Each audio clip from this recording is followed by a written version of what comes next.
عمل چراغ ہیں راہ ثواب کے، لیکن چراغ خود نہیں جلتے جلائے جاتے ہیں۔ بات یہ ہے کہ اسلام کوئی مادی مذہب نہیں ہے۔ ذرا توجہ سے سننا، اردو کچھ گاڑی آ جائے گی مگر انشاءاللہ آخر میں جو ہے وہ ہلکی ہو جائے گی۔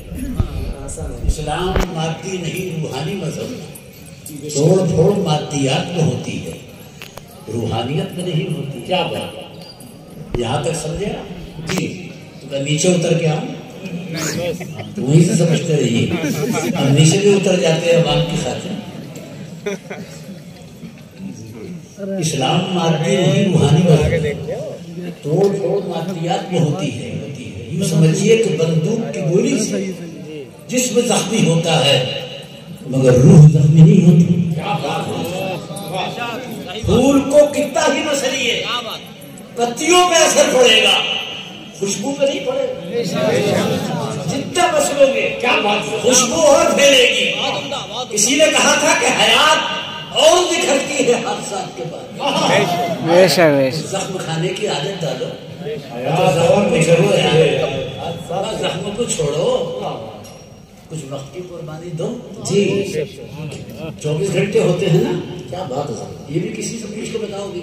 امام صاحب بیٹھے ان سے پوچھ لو، ہر بات امام صاحب سے۔ ارے بھائی 24 گھنٹے ہوتے ہیں رات دن میں، جی یہی سب کے پاس رکھ لو، ایک مسجد کے لیے دے دو۔ آپ کہتے ہیں جان دے دیں گے، وقت نہیں دیں گے، اس طرح دعویٰ جھوٹا ہے۔ اگر جو وقت نہیں دے سکتا، مال نہیں دے سکتا، وہ جان کیا دے گا؟ یہاں یہ تو سامنے نیاز خود پکڑ لی اور نماز ان کی پہچان بنا دی کہ جن پہ نماز فرضی نہیں ہے۔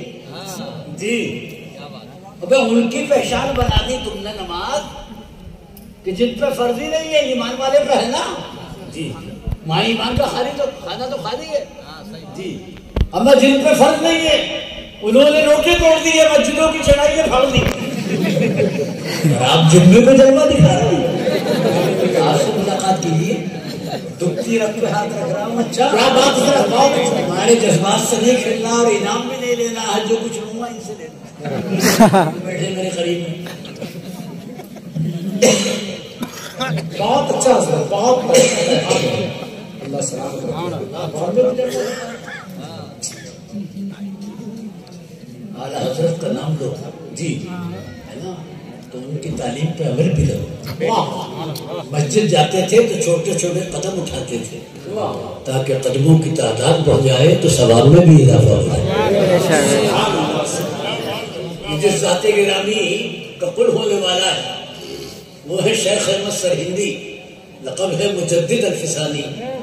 سرکار کی حیات ظاہری 63 برس، دعا کرتے تھے کہ پروردگار میری زندگی اس سے آگے نہ بڑھے، 63 میں موت آ جائے تاکہ میں نے زندگی میں سرکار کا اتباع کیا ہے تو موت میں بھی سرکار کا اتباع ہو جائے۔ نوجوانوں ہوش میں آؤ، بزرگوں سے کچھ نہیں کہوں گا، انہیں تو ان کی تو دعائیں مجھے چاہیے، وہ کہنا چاہیے بھی نہیں، وہ تو خود ہی لائن میں کھڑے ہیں۔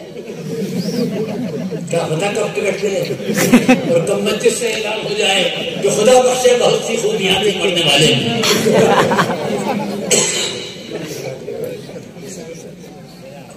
ارے نوجوانوں کم سے کم ایسی صورت بناؤ کہ تمہیں دیکھ کر عامر اور سلمان یاد نہ آئے، تمہاری صورت کو تو دیکھ کر خالد بن ولید یاد آئے، صلاح الدین ایوبی یاد آئے، طارق ابن زیاد یاد آئے، سندھ کا مقاسم یاد آئے کہ جب اس کی فوجیں اس کے ساتھ سندھ کے بازاروں سے دوڑ گئی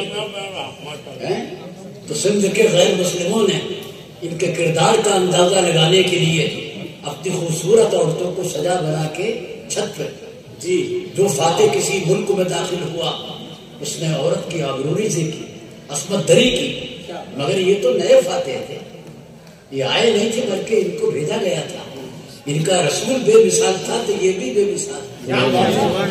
یہ فوجیں جب گزری، نگاہوں پر قابو رکھو، جو آیا حلق سے نیچے اتار دیا نعرے تکبیر. ابھی تیرے نعرے میں کیا اثر ہوگا؟ تو ایسا مار کھا رہا ہے کہ دعا اور نماز تک کے خرید ہے.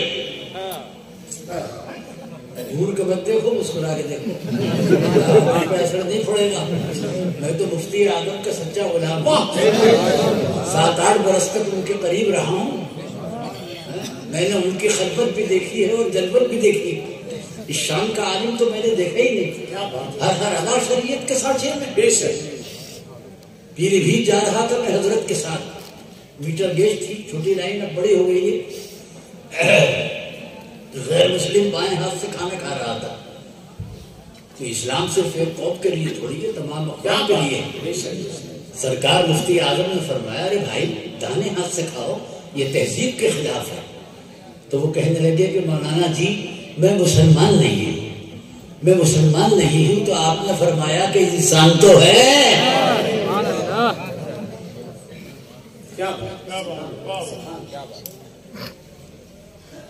اور جب وہ فوجیں گزری تو کوئی سر اٹھا ہوا نہیں تھا، جھکے ہوئے تھے، نگاہیں بھی جھکی ہوئی اور زبان پر فخر اور غرور کا کوئی جملہ نہیں. ہم دو شکر کے ترانے تھے.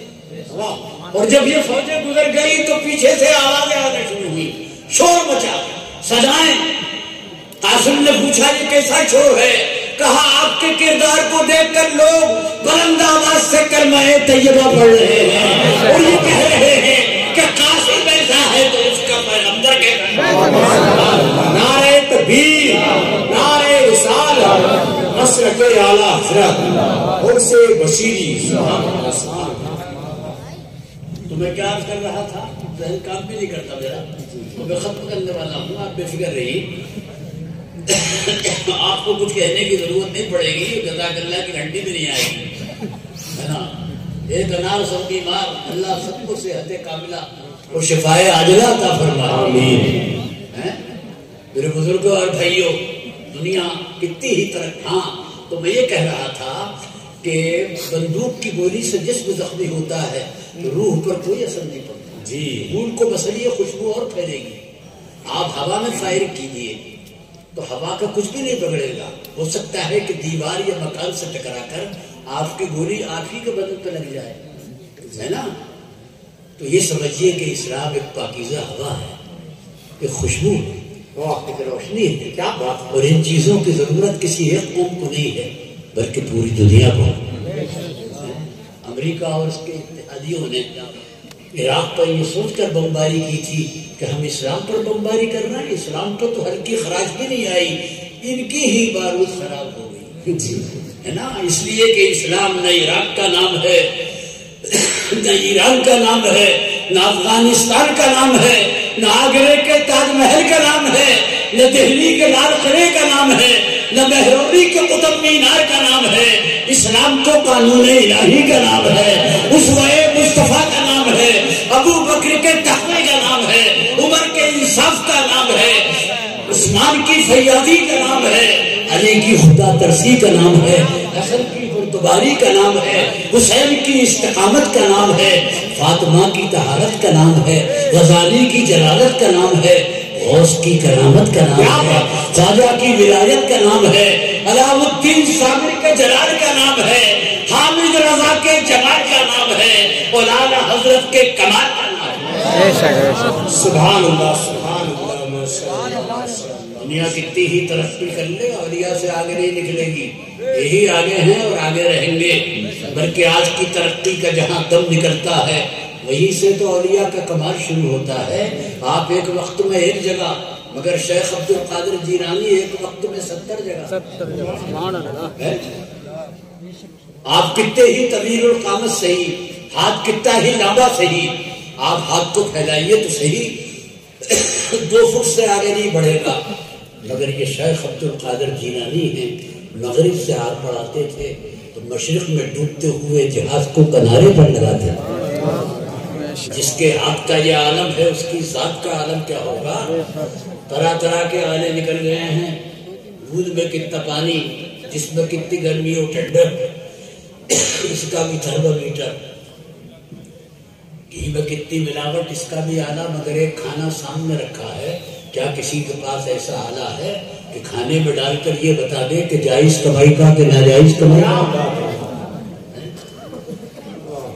بات آ گئی ہے تو میں عرض کر دوں کہ جس طرح وقت پر نماز فرض ہے، اسی طرح حلال کی روزی بھی فرض ہے. سر پیٹ میں ایسی غذا ہے نا جس کو اسلام پسند نہیں کرتا تو نماز اور دعا تک کی خیریت نہیں ہے. جی ایک صاحب نے آ کر سرکار سے کہا تھا کہ یا رسول اللہ میں آپ پر قربان، آپ میرے لیے دعا کیجئے کہ جب جب میں دعا کروں خدا میری دعا کو قبول کر لے. سرکار کے اگر لب ملتے وہ مستجاب الدعوات ہو جاتے، مگر آقا تو سب کے لیے ہے نا، رحمت للعالمین ہے. فرمایا مجھ سے دعا مت کرا، حلال کی روزی کھا، خدا خود ہی تیری دعا کو قبول کر لے. ارے بھائی معاف کرنا، اصل میں نے کچھ اصلاحی تقریر شروع کی ضروری ہے. آخر جن کا ہم عرض کر رہے ہیں وہ بھی تو سراپا کردار، بولیے تھے کہ نہیں تھے؟ کمزور حالت میں یار گردن ہلا رہے، کسی سے مشورہ کر کے جواب دو. ہمیں عام آدمی کی فاتحہ ہوتی ہیں، خاص لوگوں کا عرص ہوا کرتا ہے. کسی عام آدمی کو اس کی تمنا نہیں کرنی چاہیے، یہی بہت ہے کہ اس کی فاتحہ ہو رہی ہے، ورنہ اس کے چکر میں فاتحہ سے بھی چلا جائے گا. حیدرآباد میں تقریر کرنے گیا 11ویں میں، تو شیخ عبد القادر جیلانی کی سیرت پر تقریر میں نے کی. ایسا تو ایک آدمی میرے پاس آیا تھا، 11ویں کیا ان کی ہی ضروری ہے کیا؟ تو میں سمجھ گیا یہ اپنی بھی کرانا جا رہا ہے. تو میں نے کہا ہم تیری بھی کر لیں گے، مگر کوئی کمال تو پیش کر، نہ سیرت کا نہ صورت کا. ابھی کس کی 11ویں میں چھلانگ مار رہا ہے؟ 11ویں نہ تیری ہوگی نہ تیرے باپ کی ہوگی، اسی غوث پاک کی ہوگی کہ جس نے دین کے رگے مردہ میں زندگی کی لہر دوڑا دی تھی، اور جس کے فائدے صحبت سے چور بلی بن گئے تھے، اور جس نے قم باذن اللہ کہہ کر مردوں کو زندہ